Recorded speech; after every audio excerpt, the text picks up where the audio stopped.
Lonny Fedwell never let a handicap him. The man is lights out blind, lives far from fast water. You know, if it gets really windy, I might get a white cap on my pond. But he decided one day to do something no blind person has ever done.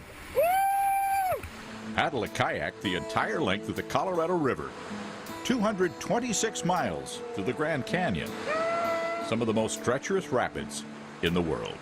Not much whitewater near his home in Indiana, so Lonny practiced in his farm pond, learning to save himself whenever his kayak rolled over. Guides told him he'd have to do that 1,000 times before they'd allow him down the Colorado River. He did it 1,500 times. We got two choices in life: live in fear and pity and go nowhere, or just live. You hang on a second, Lonny, let me get behind you. Perhaps that's why the blind man volunteers to work as a roofer back home in Duggar, Indiana. He's blind and he's on the roof. Yeah, but he's pretty careful. So, and we've actually had homeowners who almost want to argue with you. They don't believe he's blind. After all, they've seen him use a power saw and ski down mountains. The former Navy Petty Officer First Class teaches other disabled veterans how to kayak. He served on a submarine, survived a war, only to lose his sight in a hunting accident 3 years to the day after he left active duty. His best friend, Tim Hale, mistakenly shot him in the head. To this day, still, I'm sure, the worst day of my life. The former Marine medic and emergency room nurse tried to carry Lonny through the dense forest. Tim propped him against a fallen tree and ran for help. Tim propped him against a fallen tree and ran for help. He even told me if I don't make it, tell my kids I love them. 3 young daughters. My eyes gone, so I burnt the vision of my children's face in my mind. How you handle loss makes a big difference. Fedwell decided to become more than a victim. Good shot.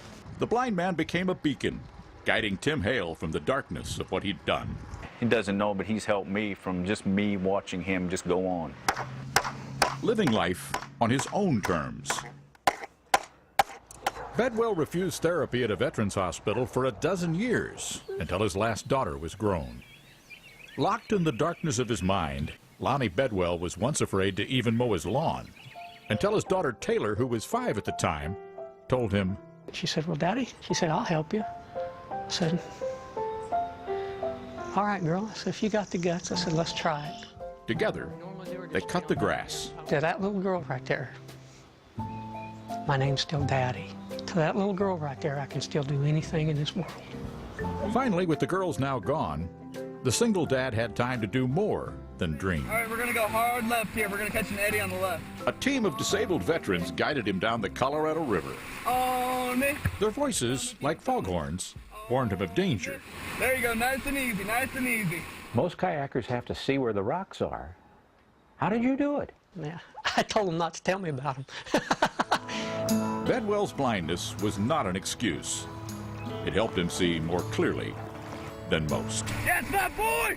Lonny's ride down the Colorado put him into the history books. For today, Bob Dotson, NBC News, with an American story, a long way from Duggar, Indiana. How does it feel to stop Hermit? He is solid, gosh. He does more things blind than I do. Yes, I mean, that's right? really, All of us it's great. It hasn't slowed him up at all. You talk about not being defined by your disability. Yeah. That kind of stuff. Nice.